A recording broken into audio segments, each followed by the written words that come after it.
And we go now to Ford Motor Company cutting more white-collar jobs. It's part of the automaker's $11 billion overhaul. And this comes after mounting reports of internal anxiety developing within Ford's headquarters. 7 Action News reporter Amira David is live at Ford headquarters with a look at what's driving these cuts. Amira? Well, Alan and Glenda, we know that these are white-collar jobs, but are we talking about seasoned workers here, or are we talking about new workers? Are we talking about 10 job cuts, or are we talking about 1,000? Lots of questions, very little answers, and all of it is feeding into that internal anxiety. Ford officially making salaried job cuts. This after rampant speculation over what would follow a global reorganization plan announced last year. The company says the restructure enables us to focus on the most value-added work and ensure we have the right cost structure around the world. But added, this work has resulted in some separations of salaried employees and the reassignment of others.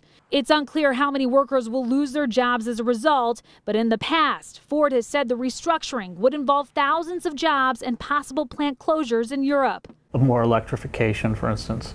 Autonomous vehicle technology. The hunt for newer technology is what auto analyst David Zoya says is driving the shift in resources. But it all comes just weeks after a troubling Free Press report describing a paralyzing tension within Ford headquarters as employees face a future that hangs in the balance. Ford hasn't done a really great job, I think, of communicating, how they plan to get to where they're going. You don't want to alarm people, I think, to some extent, but not being clear about it is probably equally as alarming. Zoya says at times like these, morale and productivity are at stake. Psychologically, it's very hard when you don't know what's going to happen, and you have that hanging over your head. Am I going to lose my job today? We pressed Ford on allegations that the plan's rollout has been painfully slow, creating even more internal stress. In response, the company told us, "We know this hasn't been an easy time for our team. We appreciate the team's hard work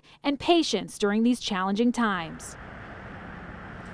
And Ford does tell me they expect the entire process to be complete in the second quarter. So the earliest we could see that happen is April. That said, lots of questions need to be answered. They say the specifics will only be announced then.